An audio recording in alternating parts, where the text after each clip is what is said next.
આપણે ઘણા બધા સજીવો જોયા છે, વનસ્પતિમાં પણ અને પ્રાણીઓમાં પણ. પરંતુ કેટલાક સજીવો એવા છે કે જેને આપણે જોઈ શકતા નથી. કેમ જોઈ શકતા નથી? કારણ કે એમનું કદ એટલું નાનું હોય છે, એટલું નાનું હોય છે કે આપણે એને નરી આંખે જોઈ શકતા નથી. ખૂબ જ નાના હોય છે. આવા જે નાના સજીવો હોય છે એને આપણે સૂક્ષ્મ જીવો કહીએ છીએ. માઇક્રો ઓર્ગેનિઝમ્સ અંગ્રેજીમાં એને કહેવાય. આ જે સૂક્ષ્મ જીવો છે એ ઘણા બધા પ્રકારના છે. સૂક્ષ્મ જીવોની અંદર બેક્ટેરિયા,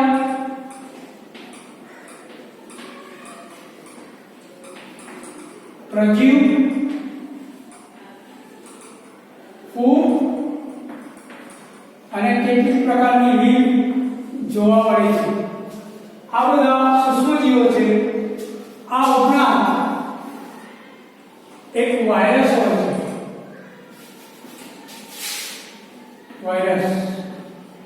વાયરસ પણ એક પ્રકારનું સૂક્ષ્મ જીવ છે, પણ એ આ બધા સૂક્ષ્મ જીવો કરતા થોડો અલગ હોય છે.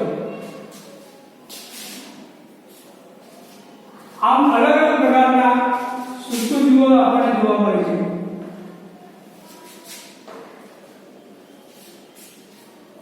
કેટલાક સામાન્ય પ્રકારના રોગ આ વાયરસથી થાય છે. દાખલા તરીકે શરદી, ફ્લૂ, ઇન્ફ્લુએન્ઝા.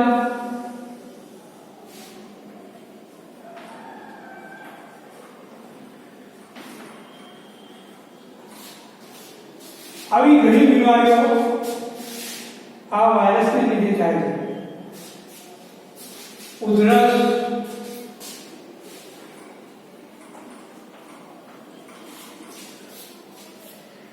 એ પ્રમાણે ઘણી બધી બીમારીઓ એવી છે જે બેક્ટેરિયાને લીધે થાય છે અને કેટલીક બીમારીઓ ફૂગ અને પ્રજીવને લીધે થાય છે. તો આમ જુદા જુદા પ્રકારના સૂક્ષ્મ જીવો હોય છે, જેમાં બેક્ટેરિયા, પ્રજીવ, ફૂગ, લીલ અને એક છે વાયરસ. હવે આ જે છે વાયરસ એ ક્યાં રહે છે? આ સૂક્ષ્મ જીવો માઇક્રો ઓર્ગેનિઝમ્સ એ ક્યાં રહે છે? તો આ સૂક્ષ્મ જીવો બર્ફીલા પહાડમાં કે જ્યાં બહુ બરફ થતું હોય એવી જગ્યાએ કે જ્યાંનું તાપમાન -40 ડિગ્રી કરતાં પણ ઓછું હોય એવા વિસ્તારમાં આપણા વાયરસ આ સૂક્ષ્મ જીવો હોય છે. ઉપરાંત ગરમ પ્રદેશો, ઉષ્ણ પ્રદેશોમાં પણ આ વાયરસ આપણને, આ સૂક્ષ્મ જીવો આપણને જોવા મળે છે. સલ્ફ્યુરિક એસિડ વાળા ગરમ પાણીમાં પણ એ જોવા ઉકળતા પ્રાણીમાં પણ એને જોવા મળે છે. પહાડોની ઉપર પણ સૂક્ષ્મ જીવો હોય છે અને ખીણ પ્રદેશમાં પણ સૂક્ષ્મ જીવો હોય છે. અત્યારે 2-4 વર્ષ પહેલા આપણને ચંદ્ર પર પણ વાયરસ જોવા મળ્યા. કહેવાનો અર્થ કે વાયરસ એ દુનિયામાં દરેક જગ્યાએ જોવા મળે છે. દુનિયામાં મનુષ્ય પહેલા થયો એ પહેલાથી દુનિયાની અંદર વાયરસ નું અસ્તિત્વ હતું. એટલે દરેક જગ્યાએ સૂક્ષ્મ જીવો જોવા મળે છે. આ સૂક્ષ્મ જીવો છે એમાંથી કેટલાક સૂક્ષ્મ જીવો આપણા માટે ઉપયોગી છે, જ્યારે કેટલાક સૂક્ષ્મ જીવો આપણને નુકસાનકારક છે. આપણને જે ઉપયોગી સૂક્ષ્મ જીવો છે એની અંદર જોઈએ તો આનો ઉપયોગ છે પર્યાવરણને શુદ્ધ રાખવાનો. એટલે જે કચરો અને ગંદુ પાણી અને હોય છે એ બધા કચરાને આ સૂક્ષ્મ જીવો દ્વારા વિઘટન થાય છે અને એ રીતે એમાંથી જે કચરો છે એનું વિઘટન થઈ અને એ કચરાને આ બિનહાનિકારક બનાવે છે. તો એ રીતે આ સૂક્ષ્મ જીવો આપણને ઉપયોગી છે. આ ઉપરાંત ઘણા બધા બેક્ટેરિયા એ હવામાંથી નાઇટ્રોજનનું સંશ્લેષણ કરે છે, નાઇટ્રોજનનું વિસ્થાપન કરે છે. માટે જમીનની અંદર જ્યારે નાઇટ્રોજન જાય છે તો એ જમીનની ફળદ્રુપતા વધે છે, માટે આ સૂક્ષ્મજીવો આપણને ઘણા બધા ઉપયોગી છે. આ ઉપરાંત આપણે જોઈએ મિત્રો, તમે જોયું હશે તમારા ઘરે કેટલી વખત દૂધ જે હોય છે એમાંથી દહીં બનાવવામાં આવે. દૂધમાંથી દહીં કેવી રીતે દૂધમાંથી દહીં બને છે? આપણે દૂધની અંદર થોડું દહીં નાખીએ છીએ તો આખા પ્યાલાનું દૂધ છે એ જમી જાય છે અને દહીં બની જાય છે. એનું કારણ શું? એની અંદર એક બેક્ટેરિયા હોય છે,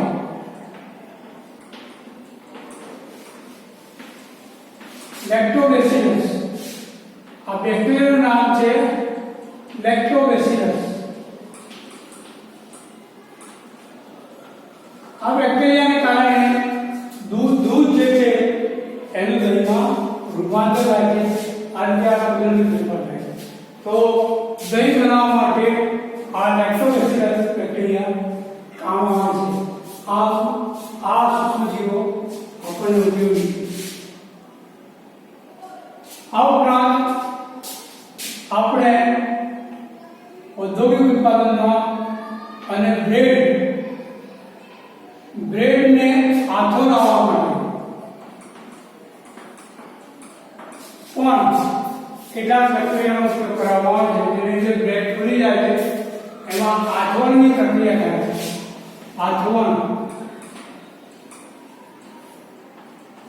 એમાં આથો આવે છે તો આથવણની પ્રક્રિયા થાય છે અને એ બ્રેડનું ઉત્પાદન થાય છે.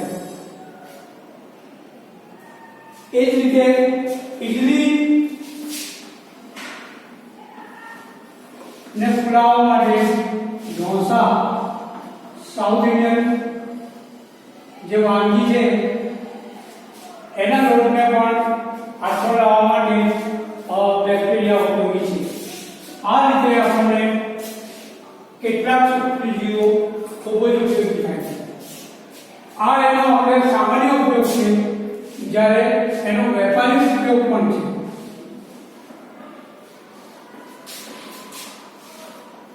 સૂક્ષ્મજીવોનો વેપારિક ઉપયોગ પણ થાય છે. વેપારિક ઉપયોગ કઈ રીતે થાય છે? જે સૂક્ષ્મજીવો છે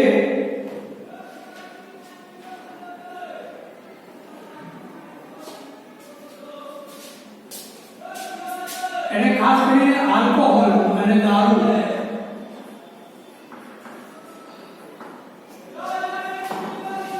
અને એસિડિક એસિડ જેને વિનેગર કહેવાય,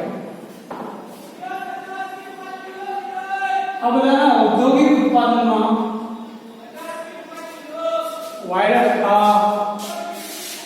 સૂક્ષ્મજીવોનો ઉપયોગ થાય છે.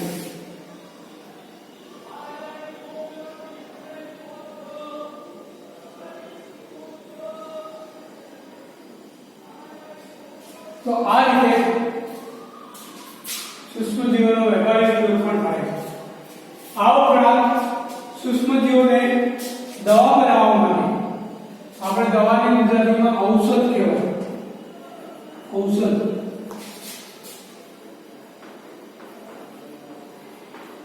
ઔષધ દવાઓ બનાવવા માટે પણ આ સૂક્ષ્મજીવોનો ઉપયોગ કરવામાં આવે છે. દાખલા તરીકે પેનિસિલિનનું ઇન્જેક્શન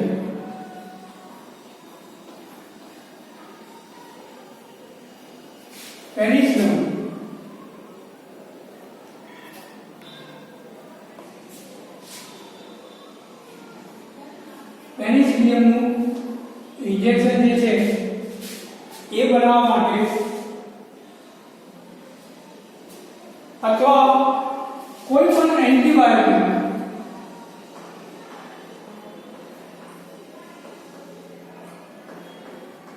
દવાઓ, ગોળીઓ અથવા તો કેપ્સ્યુલ બનાવવા માટે સૂક્ષ્મજીવોનો બેક્ટેરિયાનો ઉપયોગ કરવામાં આવે છે. કહેવાનો અર્થ છે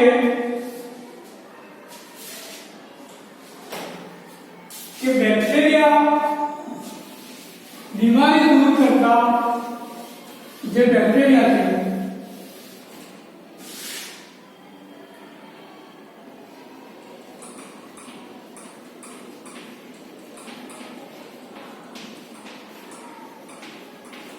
बीमारी दूर करता जो बैक्टीरिया है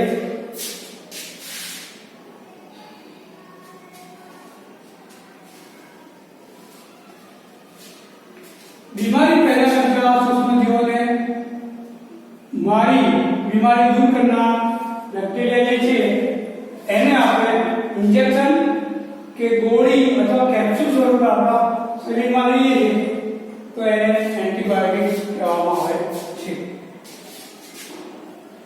એટલે બીમારી पैदा करना सूक्ष्म जीवों ने नष्ट करी અને શરીરની અંદર બીમારી पैदा करना બેક્ટેરિયાનો નાશ કરે છે એની વૃદ્ધિને અટકાવે એવી વસ્તુને આપણે એવી ગોળી અને કેપ્સ્યુલને અથવા એના ઇન્જેક્શનને એન્ટીબાયોટિક કહીએ છીએ આ એન્ટીબાયોટિક ઘણા બધા બેક્ટેરિયા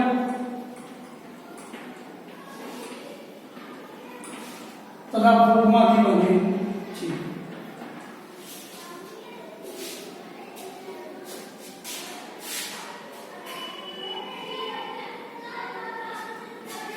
दाखला तरीके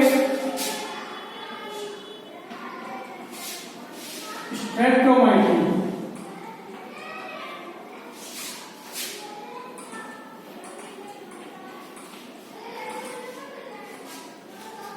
આ જે ગોળી છે એ બેક્ટેરિયા અને ફૂગમાંથી બને છે બીજું છે ટેટ્રાસાયક્લોઝિન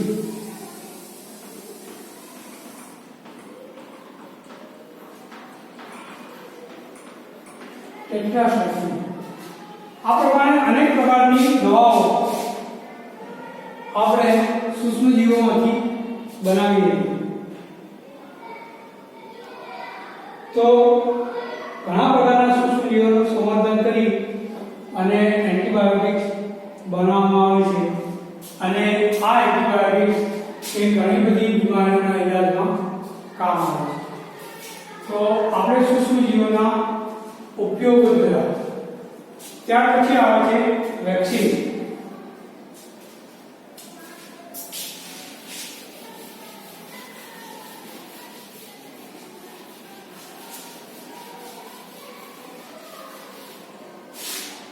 रसी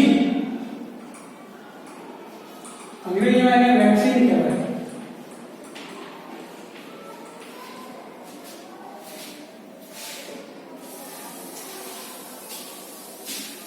जैसे में जानो छो कि आजकल दुनिया के अंदर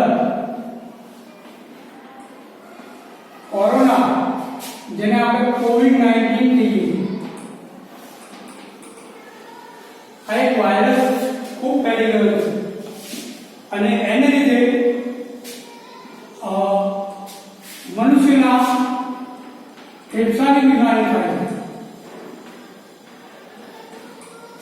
અને શ્વાસ લેવામાં તકલીફ પડે છે ને અંતે માણસનું મૃત્યુ થાય છે આ કોરોના માટે દુનિયાના ઘણા બધા દેશોમાં રસી બનાવવાના પ્રયત્નો ચાલે છે અને રસી તૈયાર થઈ આ જે છે કોરોના એ એક વાયરસથી થાય છે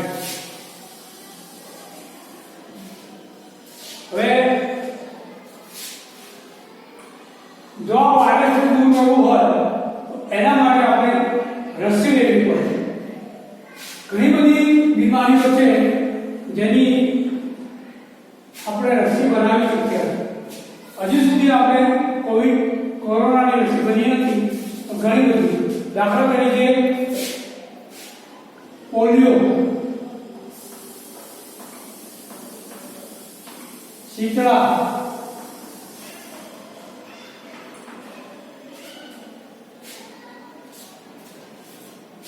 हेपेटाइटिस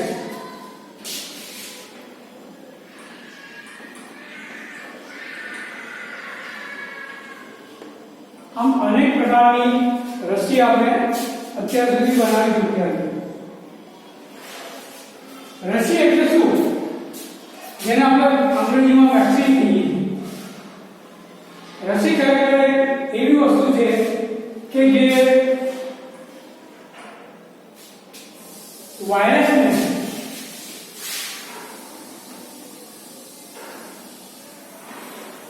બીમારી ફેલાવનાર જે વાયરસ છે એને ઇનએક્ટિવ કરીને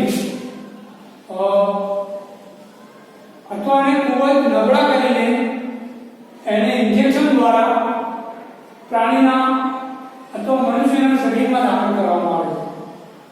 જ્યારે આ વાયરસને મનુષ્યના શરીરમાં દાખલ કરવામાં આવે છે ત્યારે શરીરની અંદર જે રોગ પ્રતિકારક શક્તિના કણો જે હોય છે, રક્ત કણો અને શરીરમાં લોહીમાં રહેલા કણો એ આ વાયરસનો વિરોધ કરે છે, એની સામે લડે છે અને આને નાબૂદ કરી દે છે. જ્યારે આ નાબૂદ કરે છે ત્યારે એની અંદર એન્ટીબોડી પેદા થાય છે. એન્ટીબોડી એટલે શરીરમાં કોઈ એવું તત્વ આવી ગયું કે જે શરીર માટે નુકસાનકારક છે, જોખમકારક છે, એની સામે લડવા માટે જે શક્તિ પેદા થાય છે એને આપણે રોગ પ્રતિકારક શક્તિ કહીએ છીએ. બરાબર? તો એને કરવા માટે જે એન્ટીબોડીઝ પેદા થાય છે શરીરમાં આવનારા વાયરસની સામે લડવા માટેની શક્તિ, એને કારણે એ વાયરસને નાબૂદ કરી દે છે અને આપણું શરીર એ મજબૂત બની જાય છે. આ પ્રક્રિયા શરીરના એ કણો, રુધિરના કણો એ પછી આ વાયરસને હંમેશા યાદ રાખે છે અને જ્યારે જ્યારે આ વાયરસ આવે છે ત્યારે એની સામે એન્ટીબોડી બનાવે છે અને એને નાબૂદ કરી દે છે.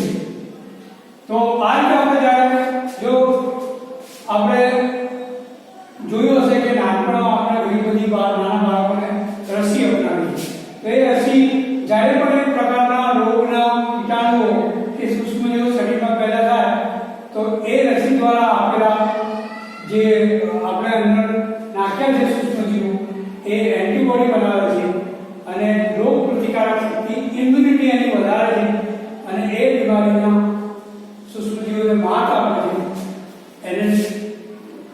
એનો નાશ કરે છે અને આપણા શરીરને એ સિક્યોર બનાવે છે. તો આ રીતે વેક્સિન આપણા શરીરમાં કામ કરે છે.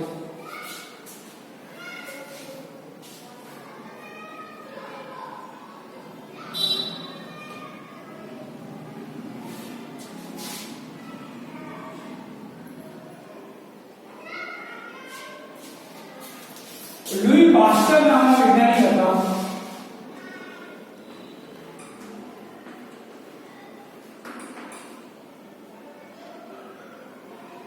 એમણે 1857માં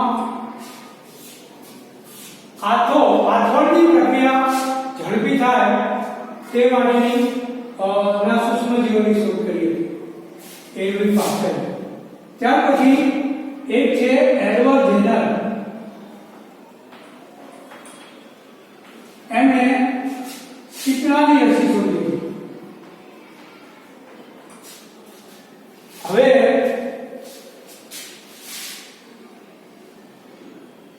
1798 હવે દુનિયામાંથી શીતળા નાબૂદ થઈ ગયું છે. દુનિયામાં ક્યાંય શીતળાની બીમારી થતી નથી, પણ 1798 એમણે શીતળા માટે વેક્સિન શોધી હતી અને એ વેક્સિન મોટા પાયે દુનિયાના ઘણા બધા બાળકોને આપવામાં આવી.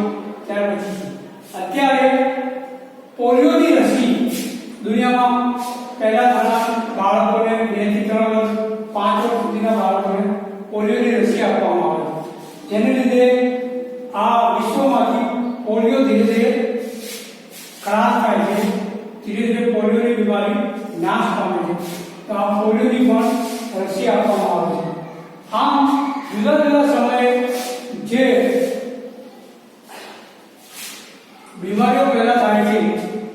બીમારીઓની જુદી જુદી રસીઓ બનાવવામાં આવે છે અને એ રસી લેવાથી લાંબા સમય સુધી અથવા આખી જિંદગીમાં એ પ્રકારના રોગો ના થાય એ માટે આ રસી લેવામાં આવે છે.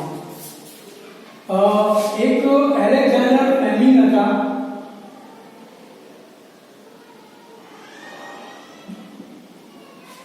જેમણે પેનિસિલિન એલેક્ઝાન્ડર ફ્લેમિંગ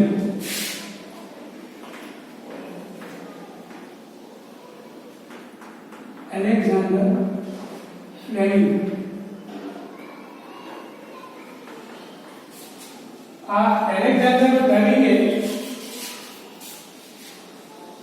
1929 માં બેક્ટેરિયાની વૃદ્ધિ અટકાવવા માટે 1929 માં બેક્ટેરિયાની વૃદ્ધિ અટકાવવા માટે પેનિસિલિન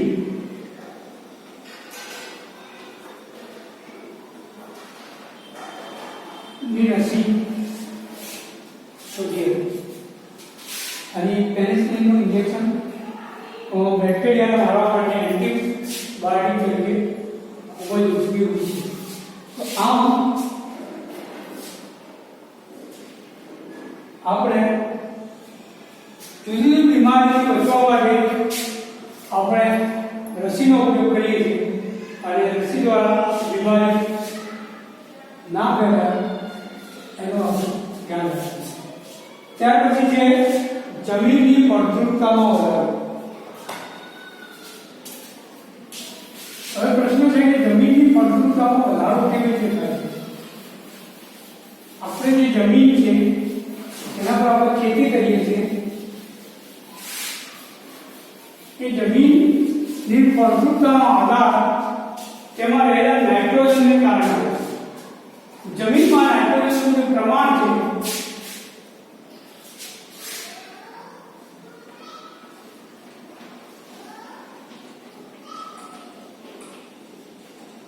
જમીનમાં નાઇટ્રોજનનું જે પ્રમાણ છે એ પ્રમાણ જો જળવાઈ રહે તો જમીનની ફળદ્રુપતા વધે. આ જમીનમાં નાઇટ્રોજનનું પ્રમાણ જળવાઈ રહે તે માટે કેટલાક સૂક્ષ્મજીવો ખૂબ જ ઉપયોગી છે. દાખલા તરીકે નીલહરિત લીલ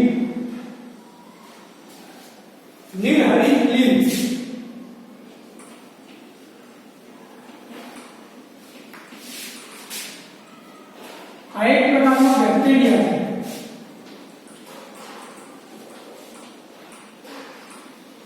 નીલહરિત લીલ એક પ્રકારનું બેક્ટેરિયા છે જે હવામાંથી નાઇટ્રોજનનું સ્થાપન કરે છે અને જમીનમાં નાઇટ્રોજનનું પ્રમાણ વધારે. જમીનમાં નાઇટ્રોજનનું પ્રમાણ વધતા નાઇટ્રોજન જમીન ફળદ્રુપ બને છે.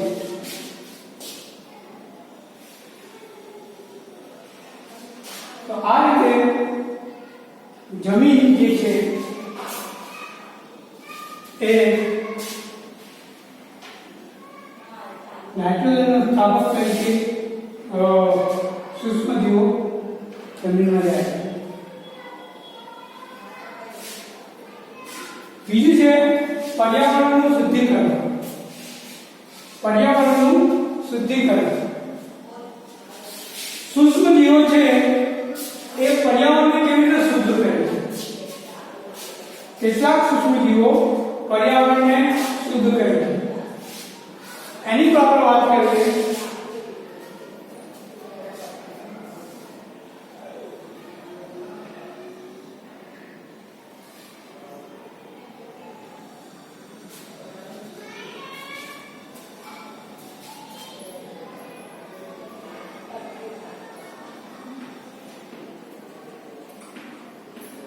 પર્યાવરણનું શુદ્ધિકરણ.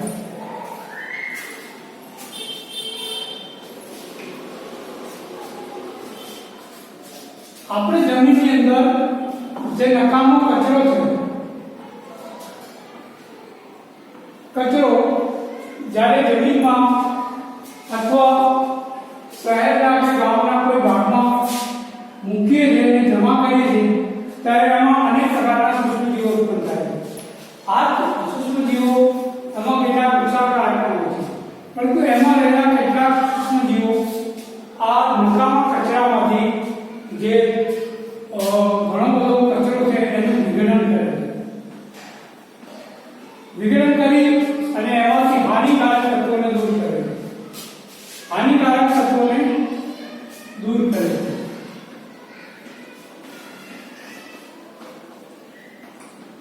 હાનિકારક તત્વોને દૂર થવાથી અને હવામાં નાઇટ્રોજન મેળવવાથી હવામાં એનું પ્રમાણ જળવાઈ રહે છે અને પર્યાવરણ શુદ્ધ રહે છે. એના માટે આપણે એક પ્રવૃત્તિ કરી શકાય કે બે કુંડા લઈએ, આપણે બે કુંડા લઈએ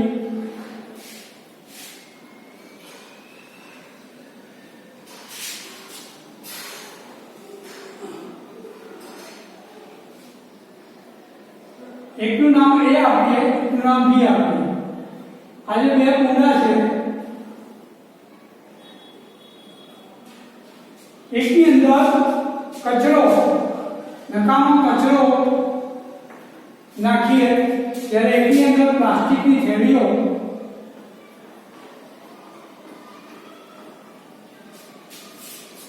અને એ પ્રકારનો કચરો નાખીએ. થોડા દિવસ બંનેને મૂકી રાખીએ. થોડા સમય પછી જો આપણે એને જોઈએ તો આપણે જોઈશું કે જે નકામો કચરો હતો એનાથી ઘણા બધા સૂક્ષ્મજીવોએ આ કચરાનું વિઘટન કરી અને એના હાનિકારક તત્વો દૂર કરી એને કુદરતી ખાતર જેવું બનાવી નાખવામાં આવ્યું. ત્યારે જે કુંડામાં પ્લાસ્ટિક હતું એ એમને એમ જ રહે છે. આ પ્લાસ્ટિક અને એવા તત્વોનું આ સૂક્ષ્મજીવો વિઘટન કરતા નથી, માટે આ કચરો એમને એમ રહે છે. એટલે આપણે કહેવામાં આવે છે કે પ્લાસ્ટિકની થેલીઓનો વધારે ઉપયોગ, કારણ કે આ ડિગ્રેડ થતો નથી, એનો નાશ થતો નથી, સૂક્ષ્મજીવો આનું વિઘટન કરી શકતા નથી. ત્યાં કચરો જમીન પર પડ્યો રહે છે અને એમાંથી નીકળતા જે રસાયણો છે એ આપણને નુકસાન કરે છે. જ્યારે અન્ય જે કચરો છે એનું વિઘટન થઈ અને એમાંથી હાનિકારક તત્વો દૂર થાય છે તો એ ખાતર તરીકે ઉપયોગ લઈ શકાય છે. તો બને તેટલું આપણે પ્લાસ્ટિકનો ઉપયોગ ઓછો કરવો જોઈએ. આજે આપણે પર્યાવરણને શુદ્ધિકરણ સુધી આ જોયું. હવે પછીના જે ટોપિક્સ છે, જે મુદ્દા છે, હાનિકારક સૂક્ષ્મજીવો, ખોરાકની જાળવણી, નાઇટ્રોજનનું સ્થાપન અને નાઇટ્રોજન ચક્ર, એ હવે પછીની વિડીયોમાં આપણે જોઈશું. અત્યારે આપણે અહીંયા